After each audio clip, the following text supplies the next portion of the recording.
Ce dimanche 8 janvier, soit 2 jours avant la sortie de ses mémoires intitulées Spare, le prince Harry s'est entretenu avec le journaliste Tom Bradby pour la chaîne ITV. Il lui a notamment révélé cet échange chargé en humour noir qu'il a eu avec son frère William lors des funérailles de la reine Elisabeth II, décédée en septembre dernier. On s'est dit qu'à moins on connaissait déjà le chemin. Une phrase qui fait directement allusion aux obsèques de leur mère, la princesse Diana, qui s'était tenue le 6 septembre 1997. Pour le duc de Sussex, dire au revoir à sa grand-mère et à sa mère étaient deux sensations très similaires. La seule différence étant le degré d'émotion, a-t-il cependant précisé, avant d'ajouter, parce que notre grand-mère avait terminé sa vie. Il y avait davantage, je pense, de célébration, de respect et de reconnaissance de ce qu'elle avait accompli.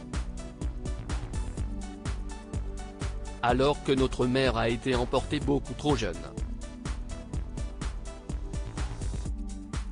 Beaucoup de tristesse à noter que le père d'Archie et Lilibet, qui n'a cessé de faire parler de lui ces dernières semaines pour ses propos tenus sur sa famille dans le documentaire Netflix Meghan et Harry, rendait hommage à la monarque juste après son décès. Sur son site officiel, Grand-mère, si ce dernier adieu nous apporte beaucoup de tristesse, je serai toujours reconnaissant pour nos premières fois, de mes premiers souvenirs d'enfance, du jour où tu es devenue ma commandante en chef, celui où tu as rencontré ma femme adorée et celui où tu as embrassé tes arrière-petits-enfants pour la première fois.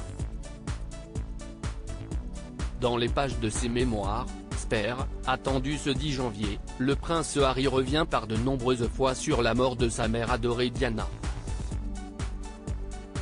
Notamment sur le jour où le roi Charles III, encore prince, a dû leur annoncer la tragique nouvelle. Et sa façon de faire n'a pas été des plus tendres, comme le duc de Sussex le fait savoir, il attendait de son père un peu plus de compassion et de présence quand il leur a fait part de la mauvaise nouvelle. Ce dont je me souviens avec le plus de clarté possible, si est que je n'aille pas pleurer. Pas une seule larme. Et que mon père ne m'a pas pris dans ses bras, a-t-il notifié. Puis, je me souviens du roi, les yeux rivés sur le duvet, la couette et les draps du lit sur lequel nous nous trouvions. Je me rappelle qu'il nous a dit qu'il y avait eu des complications après qu'elle a été sérieusement blessée, a conclu l'époux de Meghan Markle.